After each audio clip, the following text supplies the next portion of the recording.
The book of Revelation says, "The spirit of prophecy is the testimony of Jesus Christ." This is at the very heart of FirstAmendmentRadio.com. In that spirit, we have created the Prophecy Reality News app for all of your mobile devices, streaming First Amendment Radio 24 hours a day, 7 days a week. Available for your Apple, Android device, and smartphone, absolutely free. Get the Prophecy Reality News app installed today so you can listen to First Amendment Radio wherever you are. The Prophecy Reality News app. Get it now. Okay, welcome back to the Investigative Journal on this February 18th, 2016 day on our calendar. I'm your host, Greg Anthony, and you're listening to FirstAmendmentRadio.com. You can catch my show every evening from 6 p.m. to 7 p.m. That's on FirstAmendmentRadio.com.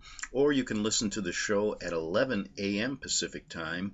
And if you can't do either of those, you can go to my website at arcticbeacon.com. That's arcticbeacon.com. Today I want to do a part 2 show on Father Edmund Walsh. And we discussed who he was yesterday, and I just want to refresh your memory on this. He was an American Jesuit Catholic priest, professor of geopolitics, and founder of Georgetown University School of Foreign Service, which he founded in 1919. And folks, this was 6 years before the U.S. Foreign Service itself even existed. Now, he served as its first dean. Now, today, Georgetown School of Foreign Service is alive and well, and most of our high diplomats, our high-level diplomats, come from that school. So whose idea was it? I think Father Edmund Walsh had an idea of how to influence foreign policy in the Jesuit style. And if you look at Jesuit education throughout America right now, it's huge, as Larry David would say, huge, as Bernie Sanders would say. So that's a little bit on Walsh, and I want to make the connection between Edmund Walsh, Joseph Stalin, Hitler, of course, in the Vatican, Roosevelt, MacArthur, Eisenhower, and all the lot of them during World War II. And we started to do that yesterday, showing you that he's more than just a well-educated priest and a teacher. He has a page on Ike's website still to this day after he died. There was a huge ceremony after his death at the White House, and I always wondered why. Why would this priest be singled out? And when you look behind the scenes, you will see why. Well, let me break it off here. I got two things I want to mention. First, on the death of Anton Scalia, our Supreme Court Justice. Now, he was a conservative, and of course, if you listen to the pundits, you will see that one more vote's needed to basically bring in many, many liberal ideas. Now, this upsets the Republican Party now, and they have vowed to block any Obama nominee. Wouldn't make any difference, though, if Clinton or Sanders win in the next election. However, this party game, this theatrical performance they're putting on, has been greeted by conservatives and many people on the internet who say that Scalia was bumped off. Now, he is 79 years old, and he died in a ranch in Texas. I guess he was visiting there, and the ties between that man and much of the establishment were well brought out on the internet. And then, of course, I read a story where they don't want to do an autopsy. Okay, the question becomes, is this enough evidence to say that he was bumped off? No.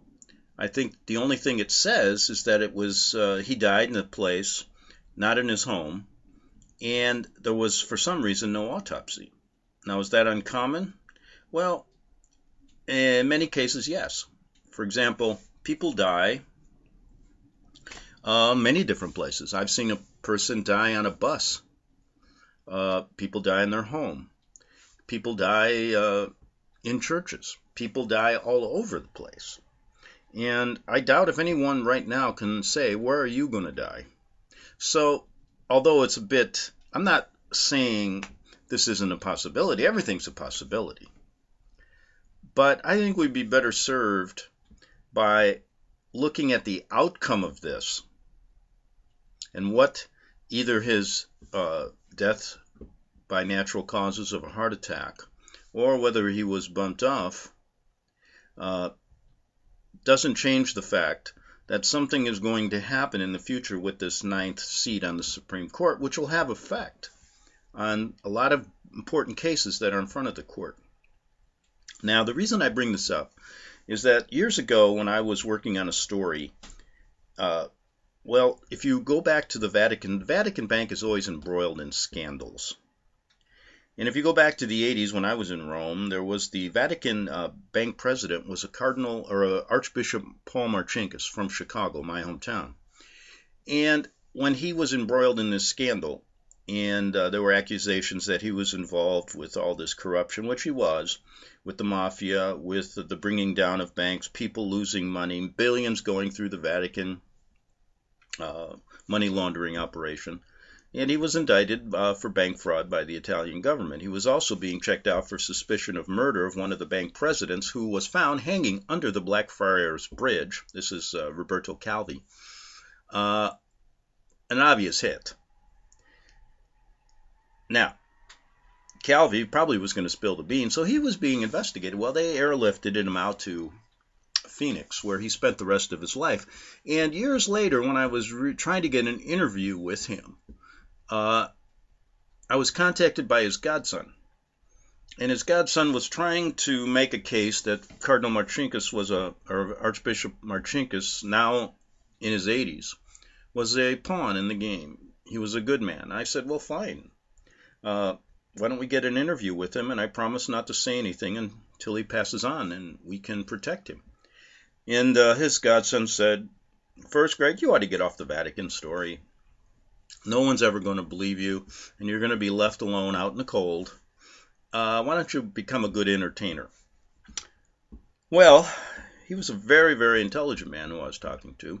And secondly, he said, I'm not sure my godfather is in bad health. And he listens to your show. And that was interesting. I was glad he did. However, at the same time, they were, murder has no statute of limitations, so they were rekindling on the, the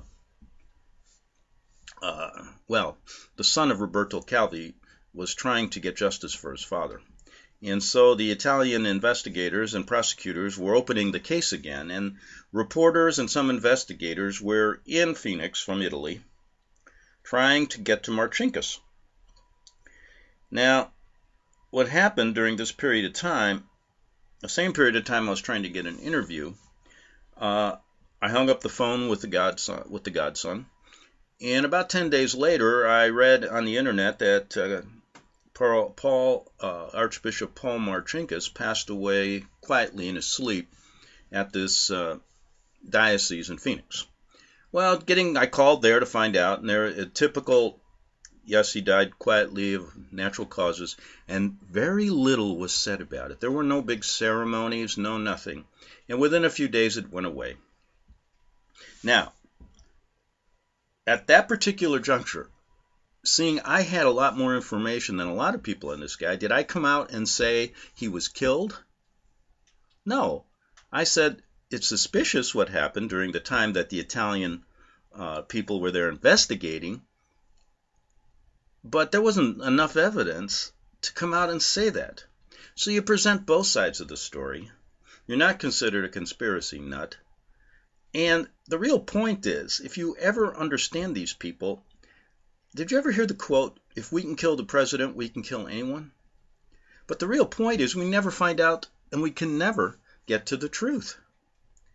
Because it's that same old story. Secret organizations do not leave a trail. So, all of the people out there doing this stuff, I'm not saying don't. I'm just saying before you choose your words regarding these deaths, do it in a manner that people who do not believe anything they read from people on the internet. Have a chance to see the facts. That's all I'm saying, and I think we're better served that way. Okay, enough on Marcinkus. Now, what else did I want to mention? Yes, before I get into Walsh and Stalin and going back in history. It's amazing to me, all these historians out there. They basically write down what the victors tell them to write down regarding history. And they fail to go any deeper. And anytime somebody brings up a story like this that I'm doing with Edmund Walsh, they're going to go, well, where do you get your information? How can you be sure? And my question is, where do you get your information from? And why do you believe the victors all the time in history? And the historians and all these great educators, including Jesuits, are the first to say, we do not want to, if history is repeated, the same thing will happen over again. Well, it never changes. It always is that way, isn't it? Now, the point that I'm trying to make, and I hope you can bear with me a second, is that the information that they're getting seems to be rubber stamped. It seems to be there's a stamp of gold on it. Everybody reads the American history books in college and everything, believes that story. Now, when you come up with other stories regarding, let's just use, for example, the fact that I researched through many other researchers, the fact that the Founding Fathers really weren't who they said they were, and they had a hidden agenda. Well, where do you get that information? You glean it from certain people, and I remember we did that. There was a great historian who was hiding things. That's a plausible reason to consider that what the story that I gave, or that researchers that look at the Founding Fathers differently, there's a reason for that to be in the history books as well, just the same as the reason that these historians write what the victors tell them to write. Now, most of this evidence that you don't hear comes from insiders, comes from people who know the truth or maybe can't talk. And most of all the information you're going to get, if you look at, we've covered the Jesuits for years, and most of it comes from people who really know about them, from the inside out. And then you got to take it with a grain of salt, but there's a lot of information out there. The fruits of their work tell you what they've done. All you got to do is start looking. For example, there was a baby not only, we talked a little bit about the Native Americans. Well, after we stole their property and went to war with them, broke treaties and all that, that wasn't good enough. We had to really do them in, and we created mission schools run by the Jesuits to put the final nail in the coffin, so to speak, to genocide them in that way. Now, there was a case up in the northwestern states in a Jesuit mission where several young Indian women witnessed a priest bury a child underneath the altar in this church. Now, she tried to get, years later, she was afraid to go to anybody back then, fearing for her life, but when she really wanted to talk about this, do you think an investigation was ever opened up? No. So if we can't get justice or the truth about a baby being killed under an altar, how do you expect to get the truth about Anton Scalia? Or how do you expect to get the truth about John Kennedy? How do you expect to get the truth about any of these people? Gary Webb. So realize this. And let's move forward. Last thing I got to say. When we do a story like Edmund Walsh, okay, people are going to say, well, where do you get this stuff? And I say, well, listen, it comes from insiders. It comes from there's a couple books that talk about it. And the insider happened to be someone who had high-level connections to the Jesuits, who for some reason wanted to release certain stories. Now, they keep copious notes on all of these things. They understood what happened to Stalin, and there are records of what he did. So we're just bringing facts brought by an insider who had high-level connections to the Jesuits to get this information out. How else are you going to get it? They're not going to come out and tell you. The people that write history aren't writing the truth. They're telling you their version of it so that it gets recorded that way so people down the line make the same mistakes over and over again. That's what it's really all about.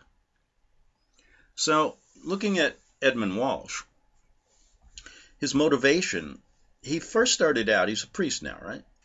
he was at the Versailles Conference of 1919. In 1922, he was Jesuit Superior Ledikowski appointed Walsh to negotiate with Lenin in Russia. Remember we talked about this? Providing emergency financial assistance on the provision that Joseph Stalin was appointed to oversee the day-to-day operations and also become a high-level member of the Bolshevik Revolution, which eventually led to Stalin killing Lenin and Stalin becoming a huge mass murderer, killing many, many Orthodox Christians in Russia.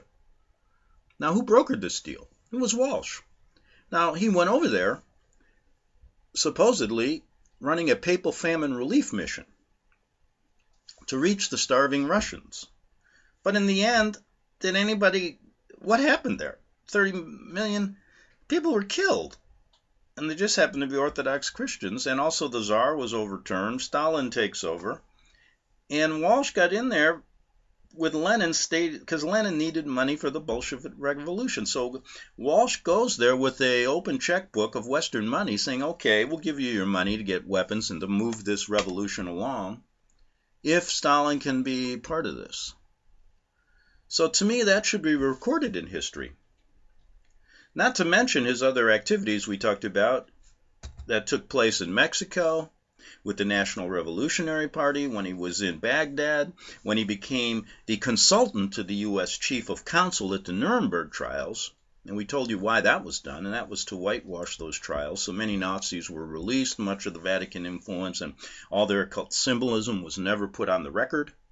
And that's a brief overview of what I talked about yesterday of Walsh. Now, we left off with Stalin, and the Man of Steel. That's not his real name. His real name is so long, I can't even pronounce it, so I won't bother. You can go check it out. But we recorded that what was he all about? And we mentioned that he came from a Catholic family, a rich Catholic family. Now, that was changed in history. Now, the reason I found out the rich Catholic family is from insiders who knew the real story about Stalin.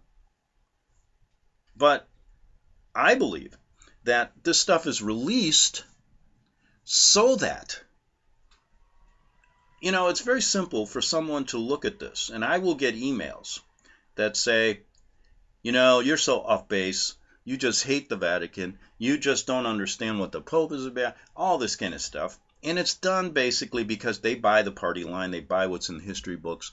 And so the Jesuits are very shrewd. They know this information is going to get out there, but they want it put there in the hands of people who can be easily targeted, easily considered a conspiracy theorist, and so the game goes on. But listen to this. Somebody sent me an email about David Icke. Now, I've said many times, I don't care if he's a perpetrator working with the COINTEL operator or not. But it was always interesting to me years ago that David Icke he'd bring out the Jesuit information, but he was a proponent of the alien invasions and all this kind of crazy stuff. And I believe they do that because they can easily discredit Icke. Somebody can easily, from the mainstream, go, look at this guy. He's talking about the Jesuits, and he believes in all this stuff, shape-shifting and all this kind of crazy stuff. And so the message is kind of tainted. Well, recently, there was 2 or 3 years ago, there was a big, huge movement on the flat Earth. Now, the other day I went up to a person just as a test, and I said, I think the Earth is flat. And they look at you like you're crazy. Now, the point is, have I ever done any stories about aliens? Yes, I've done one. And what I did was I interviewed a guy named Charles Hall. And he was a balloon weatherman at White Sands Naval Base during the 60s, and he told this incredible story. So I wanted to interview. I did one story on that. And when I did that, immediately my detractors came out and said, oh, look, he talks about the Jesuits, and look at what he's writing about Charles Hall. How can you believe him? And I did that for a reason, because I wanted to see the reaction I would get, and it was right what I thought I'd get. So Icke is the same way. Now, the point I'm getting at, have I done stories on the flat Earth? Yes. But the reason it's out there is they want people like me and other truth tellers to grab onto this story so that they can easily be discredited on much of their other work. Now, should I just not do it? No, I should do it and let you know why it's being done. And the thing about the flat earth that's interesting is that when you really start looking at all the NASA, I remember I didn't know the world. I thought the world was a globe when I did stories that NASA faked the moon landing. I thought there was some truth in it. But when you look at the research since Copernicus, who by the way was a Pole, and if all you people think that poles are stupid, how come we follow Copernicus, who came up with this globe earth theory? He was an occultist. And all of a sudden, the Vatican latched onto it years later. They were flat earth believers, remember? They used to kill people who said the world was round. And now they changed their tune based so-called on science. Well, when you look at the science that they've created since Copernicus, it doesn't make much sense to me. And there's a lot of common sense that the Earth is not a globe. So it's a bit different, but you're not going to win anyway with the mainstream. So I just want you to know why this stuff is out there. And that's the reason I think the flat Earth is getting so much press now. Because they realize that people that want to get the truth will go dig deep into it and end up stating, God, NASA is crazy, and there's chances that the world is not the way they tell us. And then they can hit the mainstream, and boy, they've discredited now a number of people, information like I'm giving. But here's the deal. If you're open about this, they can't discredit you. And does it really matter? Yes. And I believe that if we discuss it in this term, they really have nowhere to go outside of continuing to lie to the masses. So, the reason I bring this story up about Walsh and Stalin is from inside information that I received from somebody who got inside information from a high-level Jesuit. Jesuits who have the information. That's why I said a long time ago, wouldn't it be nice to get into the Vatican archives? Guarded like Fort Knox if you're ever in Rome. I tried a number of times. You can't get there. They've got this stuff down. And if you have all the information from the, books they've kept from the masses. Look, I remember talking to a bishop when I was in Rome. And I said, and I was really naive a little bit at the time. And I said, God, wouldn't it be great if I could just get down into those archives? I'm a journalist, Father. And he looked at me and said, yes, but the people wouldn't be able to handle it. And I said, handle what? And he almost looked at me like, that's for me to know and you to find out. But anyway, that's really the key to this stuff. So you got to rely on information that you're getting from insiders. And then weigh on the fact that look at what the benefits have happened after, when you got the information, and then say, can you make a reasonable assumption that this should be also included in the arguments in history so that we do not repeat the mistakes we made? And I think if this information is put side by side with other information that you read in the normal history books and you read in the newspapers today of what's going on in the elections and all this kind of stuff, and people have an opportunity to weigh this, they will see that the story that the mainstream gives does not make sense when it comes to who's benefiting today. So, I'm running out of time this half hour. We'll get to Joseph Stalin and some of his connections that make me believe that he was a Jesuit priest, although it can't be totally proved, of course. But coming from the inside, we have to look at this stuff based on the fact of his close association with Edmund Walsh and Vladimir Ledikowski and the rest of them, as well as Pope Pius XII's close association with Hitler. When you put it all together, the way this war worked out, it's working out to their benefit, isn't it? What did they get out of it? The UN. They got a lot more out of that, too. They got the Cold War, which then they tore down the wall. Now we got the war on terror. So everything's going according to their plan. So we got to look at this stuff. Back in 3 minutes on the Investigative Journal.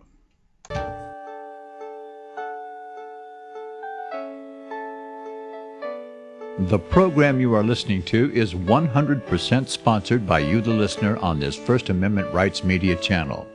You will notice that there are few commercials on this radio network. There's a good reason for that. Corporate advertising dollars come with strings that limit program content. So without your help, these programs cannot continue on internet or our several affiliates. If you benefit by the educational law programs, we ask you to give. If you are admonished or nurtured by the Bible and ministry programs, we ask you to give. If some voice a cause that you are passionate about, we ask you to give. If you believe in any of these, we ask you to support them as you would a missionary on a continual basis, as if giving a tithe for missionary radio. These programs are not commercially viable and must be supported by those faithful to the cause of truth. Look for the button to sponsor your favorite programs at our listen and schedule pages on the internet. Then, when you subscribe, we will send you the last quarterly MP3 CD of that program immediately, and continue to do so with each new quarter. We will also give you unlimited archive access to all of our programs. We're asking you to give much less than a tithe, so that you may also send support directly to a particular program host, cause, and anywhere else the Spirit may lead you. Do all to the glory of our God and Creator, for His holy nation, the only kingdom that will last forever. Thank you for listening.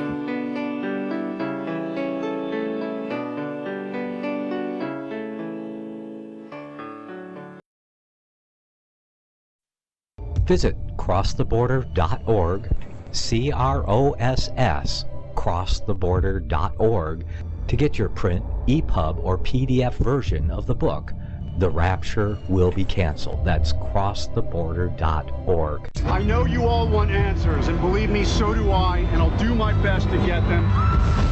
Despite Nicolas Cage's promise to do his best to get left behind rapture answers for us, don't hold your breath. Not everyone believes Left Behind is true prophecy. Some may even regard as conspiratorial the mainstream re-release of the Left Behind movie with actor Nicolas Cage portraying the main character as an attempt to further reinforce in the minds of all this perception of false prophecy in order to condition the masses for the play about to begin. If you want true Bible prophecy answers, get the book, The Rapture Will Be Canceled. The author exposes the Latin rapture origin, the 7-year tribulation deception, true Bible revelation of Daniel's 70 weeks, the abomination of desolation, the restrainer, America in the Revelation, the image of the beast and the mark of the beast, and the truth about God's chosen people, and so much more about Bible prophecy. This book will shatter the Left Behind paradigm of future events. Get the book, The Rapture Will Be Canceled. Visit crosstheborder.org, CROSS, crosstheborder.org, to get your print, EPUB, or PDF version of the book, The Rapture Will Be Canceled. That's crosstheborder.org.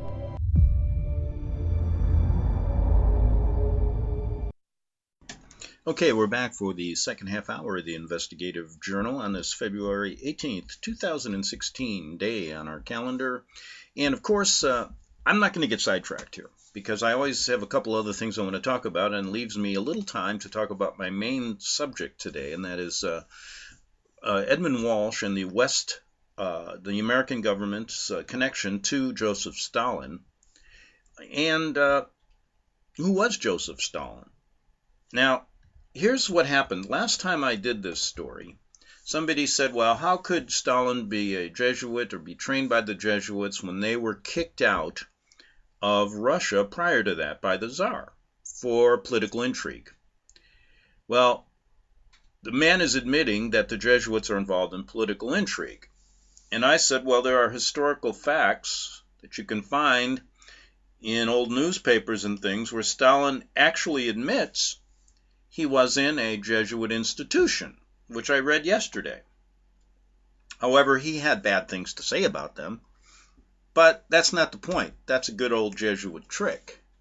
The point is, he even admits that he was in a Jesuit institution. So there had to be certain Jesuit institutions still in Russia after they were supposedly kicked out. Now that to me makes sense. So let's look at some of the information that I've gotten from insiders, high-level Jesuit, who sent it on to someone else and had this information to give. And the reason, much of it, some of it you can find in history, and it makes a lot of sense. Now this isn't a fact. If you dig a little deep, my historian friends, you will find that at Tiflis, where Stalin was at, his closest friend was a classmate named Grigor Bedros Agajanian, the future Pierre Cardinal Agajanian, a powerful and ruthless Catholic cardinal who went on to control the death camps in Siberia under Stalin's rule. Now he was there. He was appointed by Stalin. Now somebody say, how do you know he's a close friend? Well, let's just say that if he was in these death camps, which can be proven, and he was given a free hand by Stalin, they must have had some kind of relationship. I don't care if they were good friends or bad friends. While accounts of his time at Tiflis have been changed many times, you see, that's the whole deal here. They can write what they want. It is a university accepted that Stalin was a star pupil of the seminary. As a result, the events of 1899 remain shrouded in mystery. In the final week of his studies, having completed 7 years as a star pupil of the Jesuits. Now this is inside information. Stalin is variously claimed to have quit or been expelled. Okay, so they're admitting he was a student, but he was expelled. He's not on good terms with them, so he can't have connections with them. But do you believe that? How could a guy go 7 years, their star pupil, and then they expel him? No. Neither account really adequately explains how a seminary student, like I said, of 7 years, suddenly appeared influential and active in coordinating the Georgian Social Democratic movement less than 12 months later. So here, now get this. Does it make sense? How did he do that? Unless he had connections with Walsh, who went there on his behalf to get him involved in this. Although we don't know that. Walsh supposedly went there on a papal relief mission. Do you believe that? After what happened? So we have Stalin supposedly getting expelled, star pupil. All of a sudden, within 12 months, he's the head. He's coordinating the Socialist Democratic movement. Now, could he have done that without Jesuit help? No way. No way. And the more credible and controversial conclusion is that Stalin did graduate from a Jesuit seminary as a proper Jesuit priest. Now, you think that there are Jesuit priests out there today that you don't even know? Remember Tupper Saucy being prosecuted for IRS violations? He was the author of Rulers of Evil. He found out that the prosecutor was a Jesuit priest in disguise. He wasn't wearing his robes. So Stalin probably graduated as a priest. They hide the fact that he was. And his first assignment being to infiltrate and manage the Georgia underground against the Russian Tsar government, take over for Lenin, so to speak, because Lenin really wasn't on their team. Again, the fact that Stalin was awarded an academic position at the Tiflis Observatory gives credence to his Jesuit credentials and completed study. Now, to me, if I was involved in, if the American government was on the level, and they knew that the Jesuits were involved with Stalin, and Stalin killed 30 million Christians, and he became then the enemy of us, right? After he was basically on our side, then off our side. Remember, he was with Hitler for a while, then he switched, blah, blah, blah. Don't you think the American government would break all connections with anything Jesuit in this country? Why do they take our foreign service leaders are still being trained in Georgetown? Why do we, it makes no sense but this story makes a lot more sense if they're working together, orchestrating all this stuff, doesn't it? Now, Stalin's double life, as a secret leader of the May Day Uprising of 1901, less than 2 years from graduating from this Jesuit seminary, or if you want to believe he was expelled, attests to his skill as a key Jesuit agent. After avoiding capture, so, the Tsar's still out. They know who this guy is now.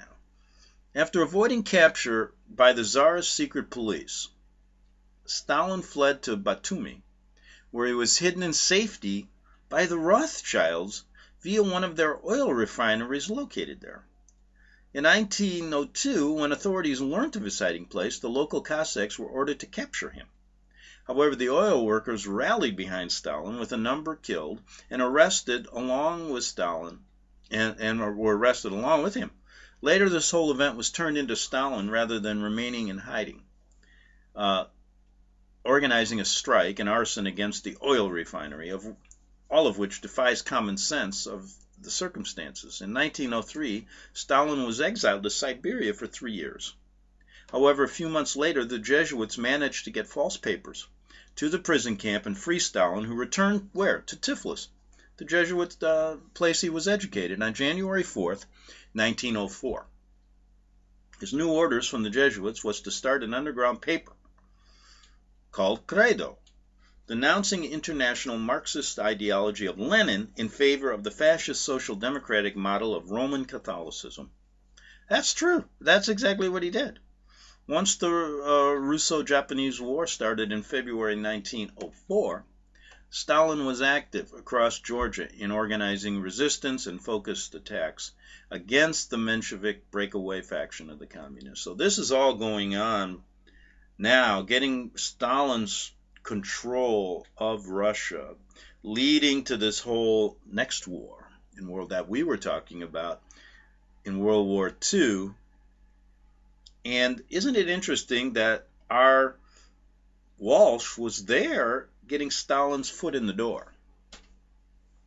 Now, in January 9, 1905, Stalin succeeded in starting the spark his masters had requested by successfully arranging a mass demonstrations of workers with communist and anti-Tsarist banners in Baku.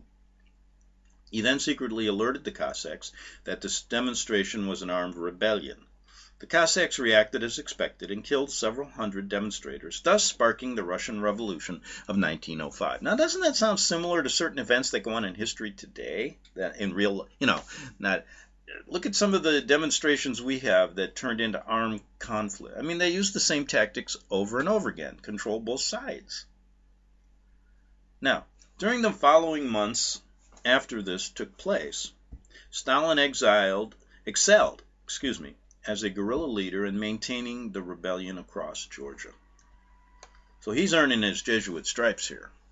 Yet the movement never gained critical mass, and Stalin was ordered to redirect his efforts to the infiltration of the top echelon of the Bolsheviks. Here we go. And don't you think Walsh had something to do with this? And other Jesuits there working together?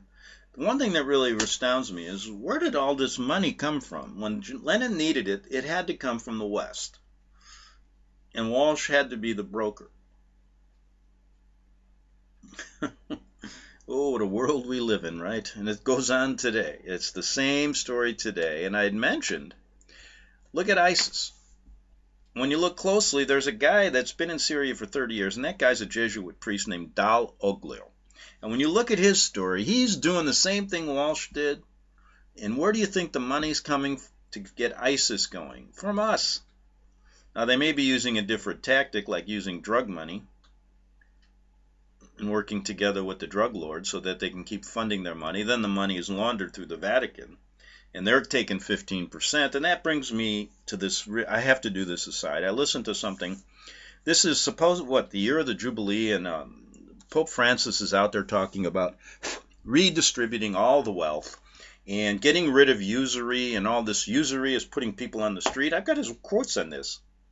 And he's dressed during this speech, not in his robes, but he's dressed. Every time I start talking about it, somebody calls me.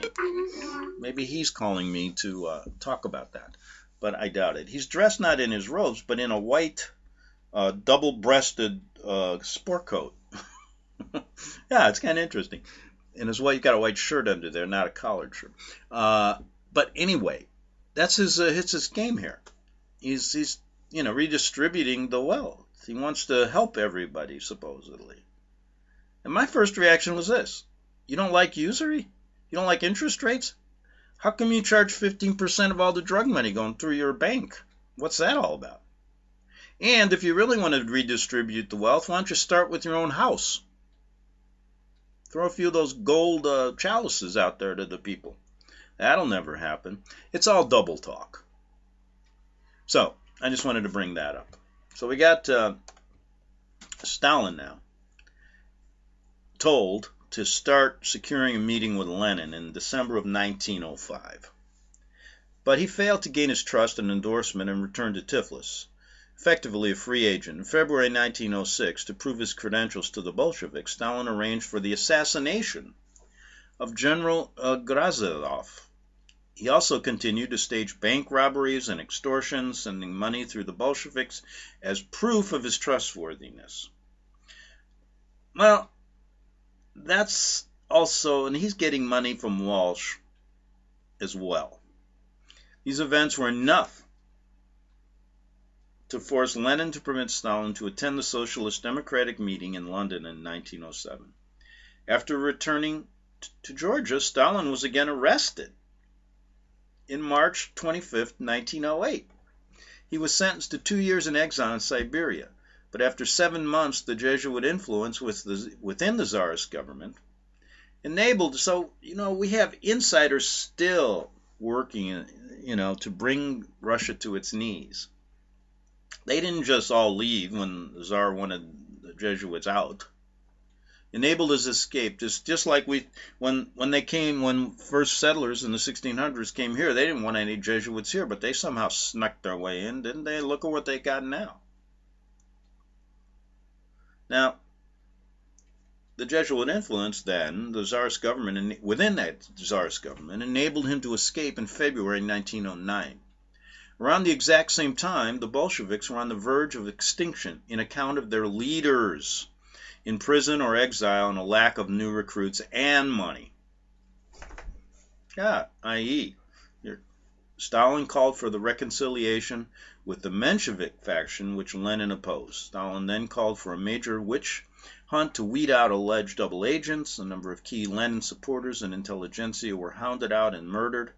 Later records revealing none were traitors.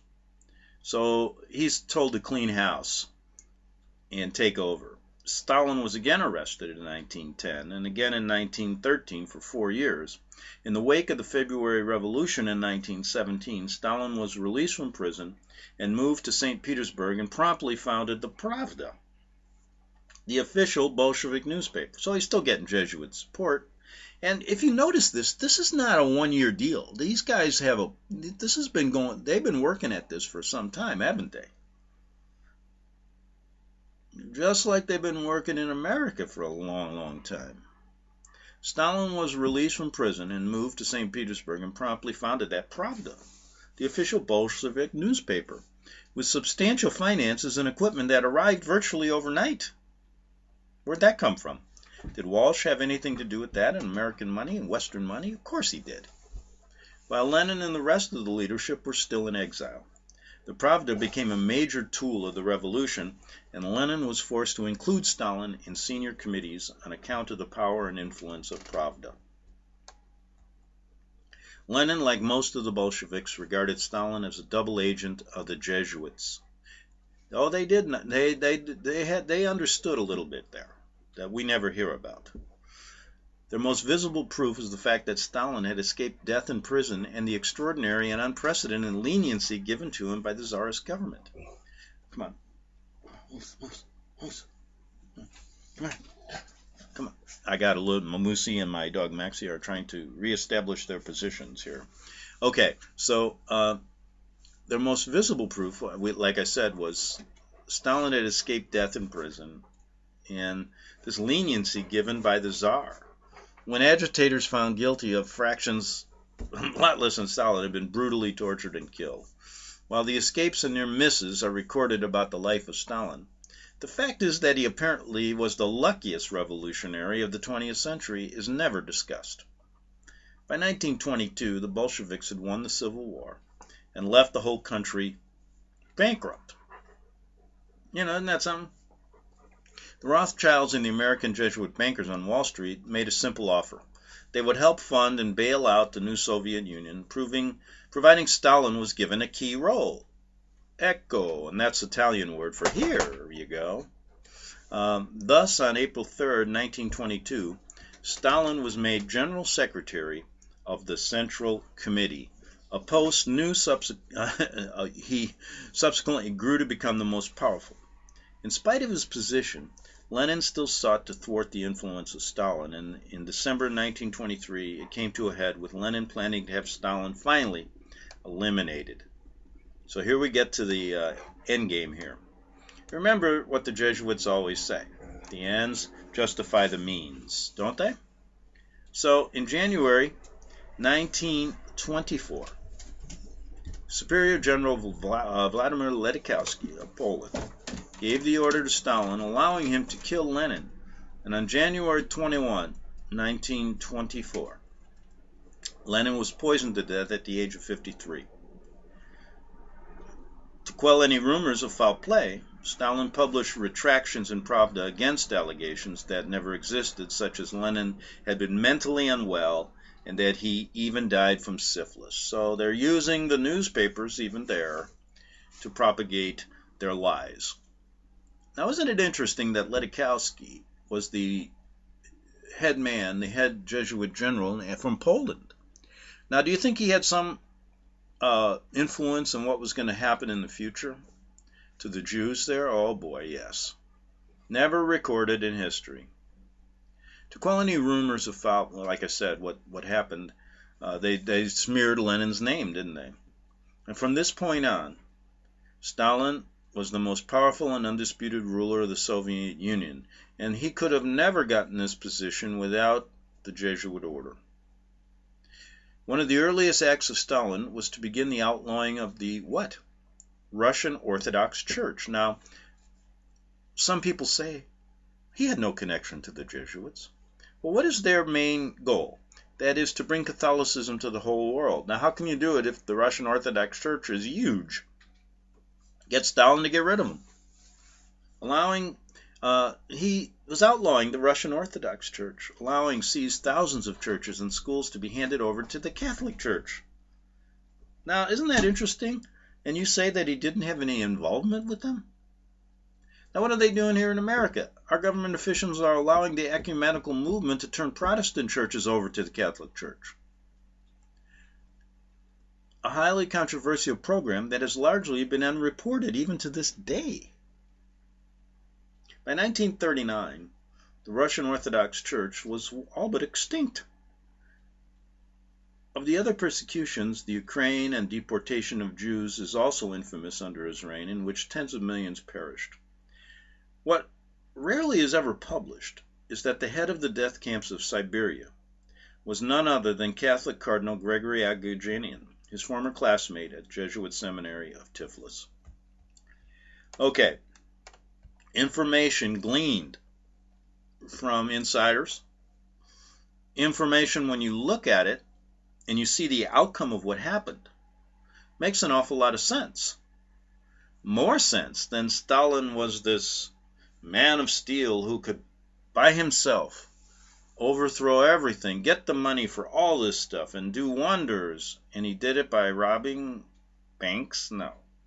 He wasn't Bonnie and Clyde. He was a Jesuit-trained infiltrator, a very brilliant one they wanted because they saw him in school for 7 years. And Stalin was doing the bidding for the Vatican just like Hitler was doing the bidding for the Vatican, and just like Roosevelt, just like Churchill. And put that in your pipe and smoke it. Now maybe if we understood all this stuff, and we took this as a stark possibility, the errors of history wouldn't repeat themselves as they're played out today. But we have to remember this is a plan of hundreds of years, and their next goal is right here in the United States. What was the empire of the 19th century? Britain. What's the empire of the 20th century? United States. What do you think the empire, the strongest country of the 21st century, is geared to be according to their plan? China. That means that no more dollar the way we know it. All these things are being taken care of right now as we speak. So, what do? Well, what they do is they quelch this information here. They will begin to say that all of it is concocted by a conspiracy theorist, and we have other conspiracy theorists who bring it to you like me, and the game goes on. But if you put this information side by side with what they have, and many people begin to talk about it, it is going to slow their New World Order train down. The problem is they have put people in this kind of flow of information on the internet to thwart this, to make it seem confusing, to never get it to that unified position where a lot of people are behind it. And I'm not talking about unity behind, with a false idea. I'm talking about unity in fact, and unity in this idea that we've been told a bunch of lies. And it's time that we start piecing together what really went on. And only with that can we ever hope to get a better result. Even with what's going on today, I mean, I could go deeper, and I really should get into Dwight Eisenhower, but I don't have time today, and his connection to all this. And I will do that tomorrow. We got one more day this week. But I did want to mention in the closing seconds here, if you look at the characters they have put on stage for this presidential election, it's just amazing to me. It's deteriorated to a point where, it might as well be, the issues are just so not even important anymore. All it is personality. They love now making, it is the most entertaining election I've seen in a long time. Although behind the scenes, they've got something up their sleeve, and we better start figuring out what exactly it is. So, we're all done out of time today on the Investigative Journal. Thanks for listening. We'll be back tomorrow on Friday, February 19th. So don't miss the show. See you tomorrow. Since the beginning of time, kings have sought it, nations have fought for it. It has been traded, it has been borrowed, it has been purchased, it has been stolen. There's a reason for it. To secure the blessings of liberty to ourselves and to our posterity. Invest with the security of gold and silver. Call Discount Gold and Silver Trading at 1-800-375-4188 or visit discountgoldandsilvertrading.net. Listen to Financial Survival with your host Melody Cedarstrom right here on FirstAmendmentRadio.com at 4 p.m. Eastern or 1 p.m. Pacific Time. Visit discountgoldandsilvertrading.net or call Discount Gold and Silver Trading at 1-800-375-4188. Toll free 1-800-375-4188.